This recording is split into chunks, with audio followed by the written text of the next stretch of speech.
Ini penting, walaupun kelihatan kecil, tapi Anda akan sangat butuhkan ini. Kalau Anda gabungkan dua hal ini, mutanadzif dengan mutatahhir, maka ada satu amalan yang dicontohkan oleh Nabi SAW. Langsung disebutkan dalam Al-Quran. Ketika Anda mengamalkan amalan ini, maka Allah yang akan menjaga Anda dalam suasana rapi, bersih, dan suci hati. Orang ini berdoa, ya Allah, sembuhkan mata saya. Ya Allah, saya ingin melihat untuk bisa melihat keagungan kuasa-Mu, ya Allah. Saya ingin membaca Al-Quran, ya Allah. Saya ingin mulai membaca kebaikan-kebaikan, ya Allah. Mohon berikan kesempatan sebelum Kau panggil saya kembali kepadamu. Apa yang terjadi? Seketika sembuh matanya, teman-teman. Ini nyata. Imam Abu Hanifah pernah melihat suasana mengajar. Salah satu muridnya dalam keadaan tidak tenang.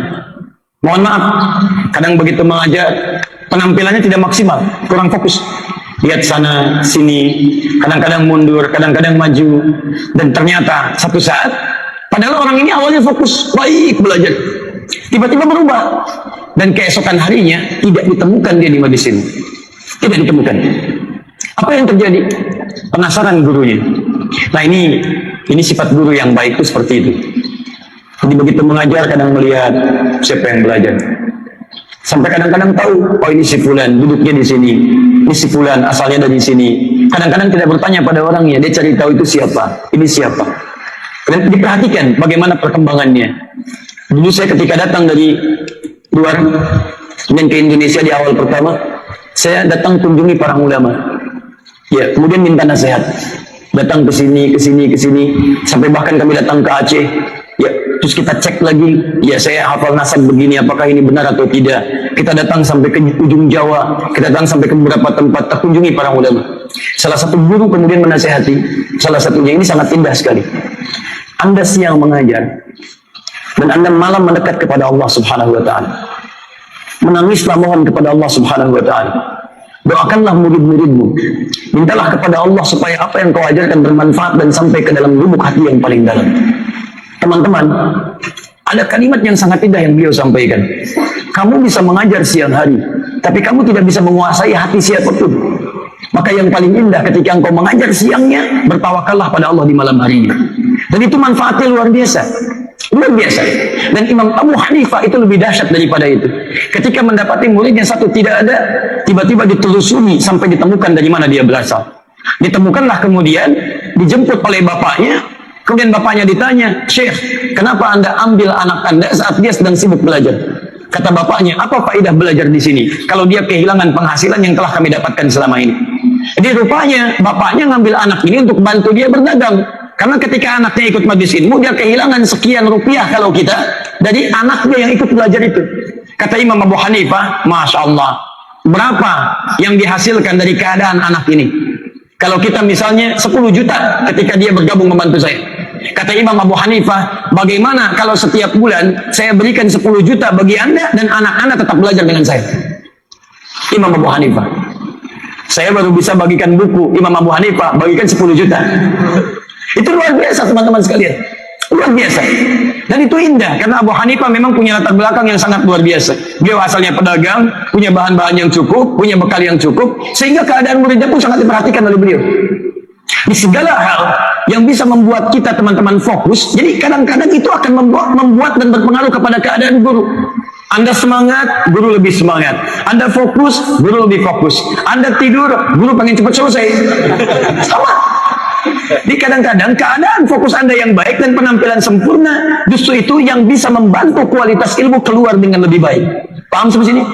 Baik. Jadi ini gambaran yang kedua. Ini ada mutanadzifan dengan mutatahhiran, itu beda. Mutanadzifan dengan mutatahhiran. Jadi ada nadhafah, ada taharah, itu lain. Kalau nadhafah itu bersih luarnya. Pakaian bersih, peci bersih, jilbab bersih, sepatu bersih, kaos kaki bersih, itu nadhafah. Orangnya disebut nazif namanya. Ini penting, walaupun kelihatan kecil, tapi Anda akan sangat butuhkan ini. Orangnya nazif namanya, nazif. Pak nazif, bapak yang sedang menjaga kebersihan. Bersih. Kalau ia senantiasa ingin tampil bersih, kotor, bersihkan lagi. Debu, tepikan lagi. Lecek, setrika lagi. Maka rubah kalimatnya dari nazif jadi mutanazif. Fokus baik-baik. Ketika Imam An-Nawawi menyebutkan bersih dari danas, jamaknya adnas, Maka kebersihan ini salah satu wujudnya bersih secara fisik. Bersih fisiknya, Imam An-Nawawi faqih, sangat paham dalam bahasa. Beliau mendorong penuntut ilmu jangan cukupkan pada suasana nadhif, keadaan bersih, satu kali bersih. Jadi misal dari rumah pakaian bersih, sudah merasa yakin bersih, bersih. Kata Imam An-Nawawi, jadilah mutanadhif, jangan jadi nadhif. Apa itu mutanadhif? Pastikan bersih keadaan kita. Dari rumah mungkin bersih, di jalan kena debu, sebelum masuk bersihkan lagi. Dari rumah peci lurus, saat masuk mau ke majelis ilmu agak bengkok, bersihkan lagi, rapikan lagi. Itu yang dimaksud dengan mutanadhif. Orang yang selalu memaksimalkan penampilan dirinya dalam keadaan bersih dan rapi. Dua, taharah, suci, bersih dalamnya, pikiran, hati, dan seterusnya, suci, namanya taharah. Orang yang bersih, suci disebut dengan tahir. Orang yang selalu menjaga kesucian diri, menjaga kesucian diri. Maaf teman-teman sekalian, fokus. Begitu ada prasangka kurang baik, tepikan. Di antara prasangka misalnya, ustadznya datang nggak ya? Saya mau datang, ustadznya datang nggak? Kemarin aja kajian nggak datang kan? Ketika Anda memikirkan hal demikian dan masuk suasana negatif, membuat Anda pesimis, bersihkan. Insya Allah hadir. Niat saya karena Allah. Mau datang atau tidak ustadznya, nggak ada urusan buat saya. Yang penting Allah ridha dengan saya.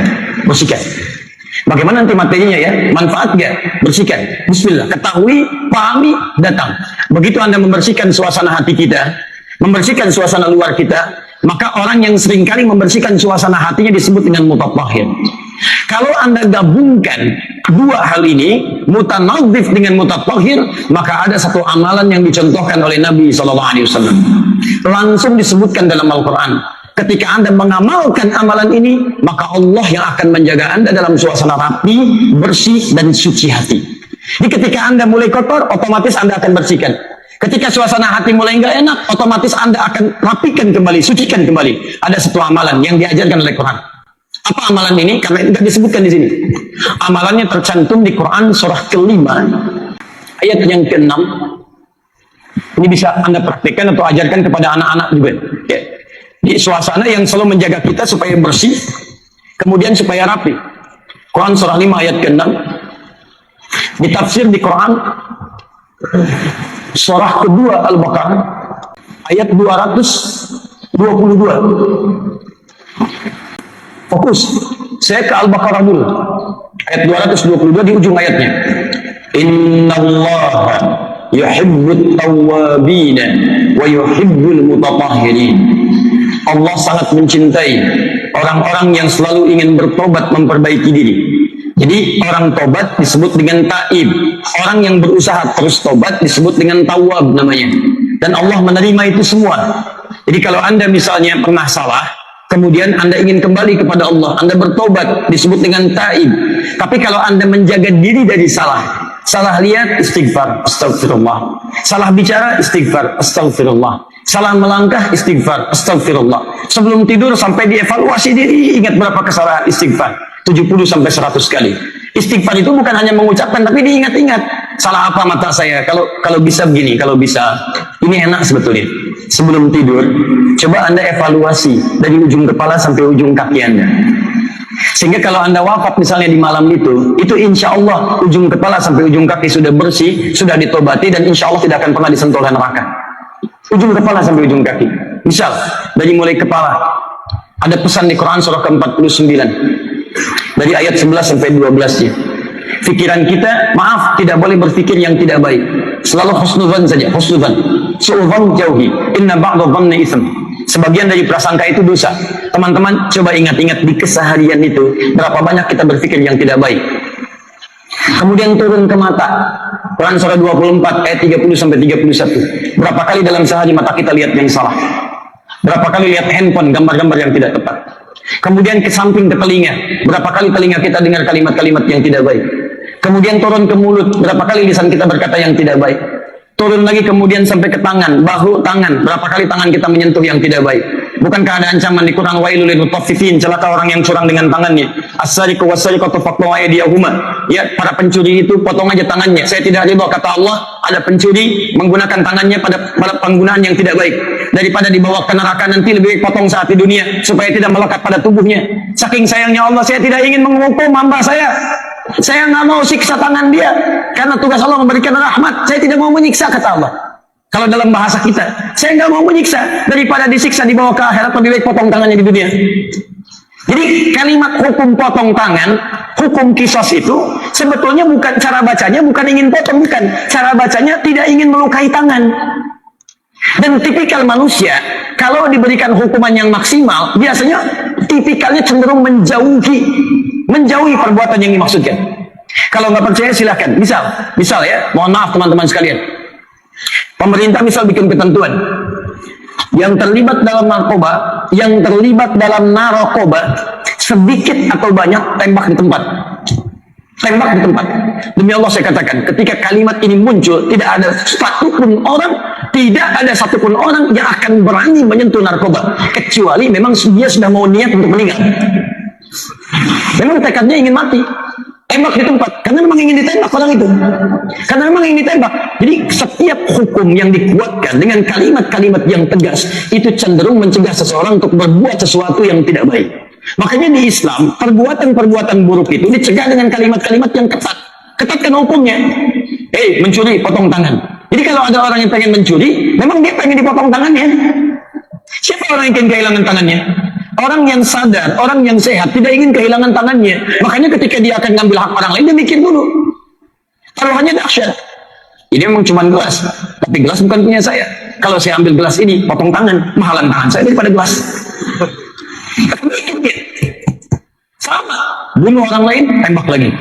Masya Allah, kalau suasana seperti itu, alhamdulillah, lapas, kosong, terbantu di situ. Tidak akan ada pembunuhan, tidak akan ada pencurian dan sebagainya. Kenapa? Karena orang mikir dulu dan seterusnya dan seterusnya. Jangan. Kembalikan teman-teman sekalian. Nah ini kembali kepada perbuatan tadi. Apa yang dimaksud perbuatannya? Taubat. Orang yang sering taubat disebut dengan tawwab. Yang kedua, mutatahhir. Orang yang mutatahhir, Anda datang ke majelis ilmu mutatahhir, Anda datang misalnya ke masjid mutatahhir, Anda datang ke rumah mutatahhir, itu dicintai oleh Allah Subhanahu wa taala. Masuk majelis ilmu punya wudu dulu. Begitu akan buka buku lagi di rumah dalam keadaan berwudu. Atau praktekkan lebih luas, ke kantor dengan berwudu. Ibu masak masih punya wudu. Anak kita belajar punya wudu. Demi Allah saya katakan pada Anda, orang yang selalu menjaga wudunya, cinta Allah melekat pada dirinya. Ketika cinta Allah melekat pada dirinya, ibu yang cinta pada anak saja tidak akan membiarkan anaknya menimpa keburukan pada dirinya. Begitu lisannya berbuat kasar, ibunya menegur dia. Itu kata-kata tidak baik. Begitu matanya melotot, ayahnya langsung menjewer telinganya. Kenapa melotot? Nah demikian, ketika Allah mencintai kita, maka Allah akan selalu menjaga kita dari perbuatan maksiat.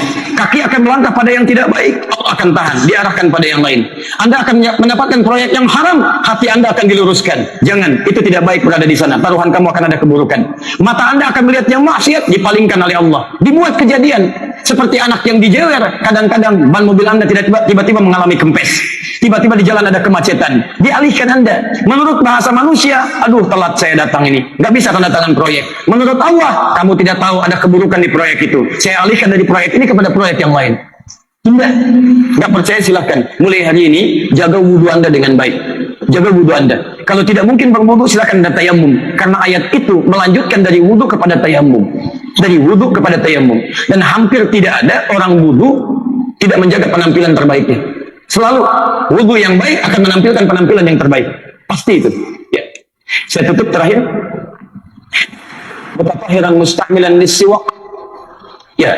Dan kalau ingin sempurna lagi, kata Imam An-Nawawi, terbiasa juga bersiwak dia. Ya, membersihkan keadaan mulutnya. Dan Nabi menyampaikan, laula an asyqa ya ala ummati la amartuhum bisiwak kulli salat. Kalaulah tidak menjadikan berat bagi umatku, saya akan perintahkan mereka untuk selalu bersikat gigi, membersihkan giginya, terkhusus dalam keadaan setiap salat. Ya, dalam membersihkan gigi ini, kata Imam An-Nawawi, maksudnya menyikat gigi, menyertainya dengan wudu dan seterusnya, itu bukan hanya disertakan dalam ibadah-ibadah seperti salat, tapi ibadah-ibadah yang punya esensi sama dengan salat. Esensi salat mencegah perbuatan keji dan mungkar. Esensi belajar pun menjaga kita dari perbuatan keji dan mungkar. Esensi salat menghadirkan ketenangan. Esensi belajar mendapatkan ketenangan. Bukankah di hadis Muslim nomor hadis 2010 ada kalimat Nabi, majtama'a qaumun fi baitin min buyutillah. Tidak pernah orang berkumpul di satu tempat di antara rumah Allah untuk belajar. Yatsluna kitab Allah. Di situ dia membahas kitab Allah. Wa yatadarasunahu fima bainahum. Kemudian dia belajar mendiskusikan kandungannya. illa kecuali Allah akan memberikan 4 hal pada dirinya. 1, nazalat alaihimus sakinah, diberikan ketentraman dalam jiwanya. Di taklim yang bagus itu taklim yang memberikan ketenangan pada jiwa Anda. Jadi kalau Anda belajar dengan guru manapun, hati Anda tidak tenang dan ada tampilan kasar dari pribadi Anda, berarti ada yang salah dalam pembelajaran di majlis itu. Ingat baik-baik ya, salat itu hasilnya ketenangan. Salat itu disebut zikir. Quran surah ke-20 ayat ke-14. Innani anallahu la ilaha illa ana fa'budni wa aqimis salata lidzikri. Kata Allah kepada Nabi Musa alaihi salam, "Hei Musa, saya Tuhan, saya Allah. Tidak ada Tuhan yang layak disembah kecuali saya. Sembah saya. Bagaimana menyembah kamu ya Allah? Wa aqimis salat, tunaikan salat dengan sempurna lidzikri, sebagai zikir kepada saya." Apa fungsi zikir ya Allah? Quran surah 13 ayat ke-28. Ala bidzikrillahi tatmainnul qulub. Yakinkan pada jiwamu kalau zikirmu benar, hatimu akan tenang. Hati akan tenang. Tatmain itu tenang. Makanya dalam salat ada tatmain, namanya tumakninah. Tumakninah itu dari kalimat tatmain. Itma'anna yatma'innu tumakninatan. Tumakninah, ruku' tumakninah, ruku' yang tenang. Sujud tumakninah, sujud yang tenang. Ruku' dan sujud yang tenang melahirkan karakter yang tenang. Dibawalah beraktivitas, dan di antara manfaat majlis ilmu, lihat baik-baik, nazalat alaihimus sakinah, diturunkan ketenangan pada jiwa-jiwa orang yang belajar. Itu poinnya. Itu poinnya. Jadi kalau teman-teman bisa menjaga itu dan bisa menghasilkan itu, maka akan nyaman kehidupan kita. Nyaman kehidupan kita. Ya. Saya kembalikan. Ini sudah nasihat yang keempat, farighal qalbi minal umuri syaghilah, kosongkan keadaan hati dari suasana-suasana kotor yang menyertainya. Saya sudah bahas ya. Saya selesaikan sebentar ya, karena ini bagian terakhir supaya bulan depan gak dibahas lagi ya. Saya selesaikan, saya minta waktu barangkali 10 menit, setelah itu kemudian kita bisa selesaikan dan insya Allah kita tunaikan salat syuruknya. Saya baca cepat. Wa an la yadkhula bi ghairi isti'dzan idza kana syekh fi makanin yahtaju fihi ila isti'dzan. Jangan sampai Anda masuk ke satu majlis yang khusus sifatnya. Jadi nanti ada majlis itu ada 2. Ada majlis umum, ada majlis khusus. Ada kajian umum, ada kajian khusus. Kan Anda suka dapat jadwal ya. Kajian misalnya khusus, kajian sifatnya umum. Ada kalangan terbatas yang hadir, yang dibatasi dengan kepentingan tertentu. Bukan ingin membatasi orang-orang, tapi memang suasananya terbatas misalnya. Bisa. Ada kajian sifatnya misalnya terbatas untuk wirausaha. Anda masuk dalam golongan itu, Anda terdaftar di dalamnya. Tiba-tiba Anda profesi lain misalnya, Anda dokter atau diplomat birokrat ingin bergabung pada kajian khusus itu, maka sifatnya berbeda dengan kajian umum. Kalau kajian umum semua orang bisa datang, nyaman, duduk, datang, duduk, datang, duduk. Yang ini tidak. Kata Imam An-Nawawi, jangan sampai Anda masuk bergabung pada kajian khusus kecuali meminta izin terlebih dahulu untuk hadir di dalamnya. Ingat baik-baik ya. Di numpang masuk kajian pada kajian yang sifatnya khusus, dengan walaupun niat Anda baik, tapi Anda tidak masuk dalam keadaan adabnya, maka semua ilmu-ilmu yang sampai diberikan pada saat itu tidak akan hadir keberkahan pada diri Anda. Tidak akan berkah. Ini kelihatan sederhana, awas, kelihatan sederhana, tapi sangat dalam di dalamnya. Sangat dalam sekali. Ini kalau dibawa ke dunia kampus, Anda jurusan fisika, pengen ikut ke kelas matematika, dan Anda tidak terdaftar di situ. Ingat, jangan ngotot Anda masuk ke dalamnya. Tiba-tiba Anda masuk ke situ, menikmati pelajarannya, dan di situ kata Imam An-Nawawi, Anda masuk belajar dalam keadaan yang kurang adab. Boleh Anda bergabung dengan catatan minta izin ke dosennya, Pak, saya dari jurusan lain, boleh nggak mendapatkan manfaat dari pelajaran Bapak di sini? Tidak ada masalah kalau seperti itu. Nah, itu adab. Itu adab. Ingat, para ulama dulu belajar adab lebih banyak dibandingkan dengan belajar ilmu. Kata Imam Malik dan para imam yang lainnya pernah menyampaikan, dulu para ulama belajar adab itu 30 tahun, 40 tahun, belajar ilmu 10 tahun, 15 tahun.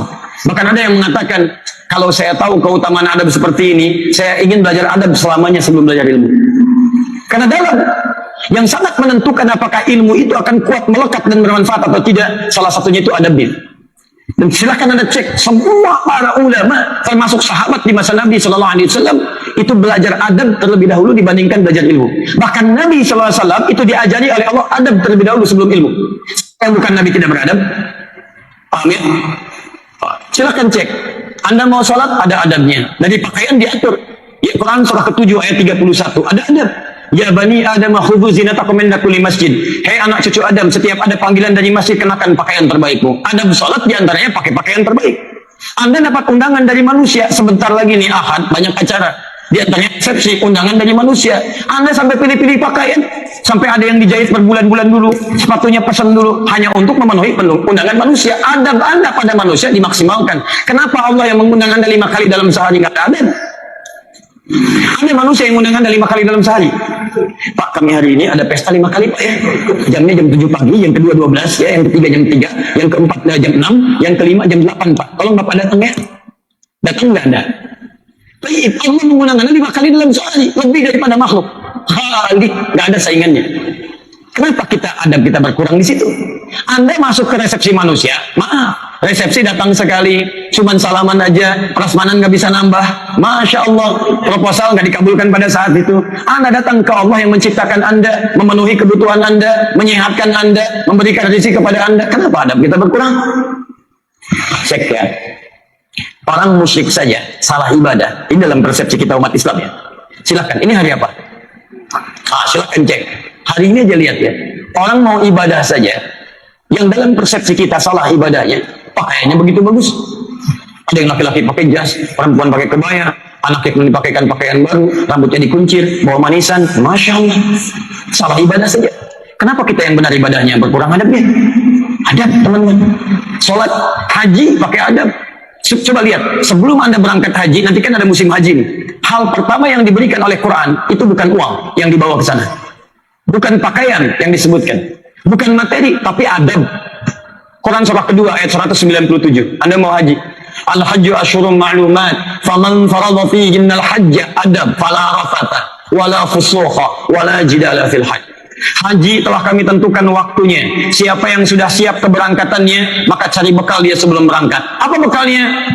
Lihat baik-baik. Fala rafata. Bawa bekal adab sebelum berangkat. Jangan sampai lisannya berkata yang kotor saat haji. Ingat, kalau Quran katakan fala rafat, jangan berkata kotor. Artinya saat haji akan ada suasana yang memancing Anda berkata yang kotor. Begitu sedang tawaf padat, tiba-tiba kesikut. Tuh, yang sikut kalangan Afrika, dasar hitam. Wow, Masya Allah. Kotor. Kotor. Padahal ketika Allah menciptakan warna kulit untuk kemaslahatan. Keluar kalimat kotor. Padahal mungkin dia tidak sengaja. Keinjek orang, sok kuat. Masya Allah. Samping Ka'bah. Yang paling bahaya adalah, mohon maaf, ketika kesingkirkan, awas putaran berikutnya giliran saya. Masya Allah. Punya rencana bahkan. Sudah buruk, Rafat. Wala fusuq, perbuatan yang menyimpang. Salah pandang, perbuatan menyimpang. Tidak sedikit orang salah saat tawaf. Awas, hati-hati. Selfie, perbuatan menyimpang. Selfie saat ibadah, nggak ada orang ibadah selfie. Nggak ada. Kalau Anda mau selfie setelah ibadah, nggak silakan. Sholat itu ibadah. Apa ada orang sedang sholat dia selfie? Allahu Akbar. Nggak ada. Ruku selfie. Allahu Akbar. Abdul sedang ruku. Baca salat Anda. Tawaf itu ibadah. Sa'i itu ibadah. Makanya sering saya katakan, tolong Anda simpan dulu perangkat dunia Anda. Simpan.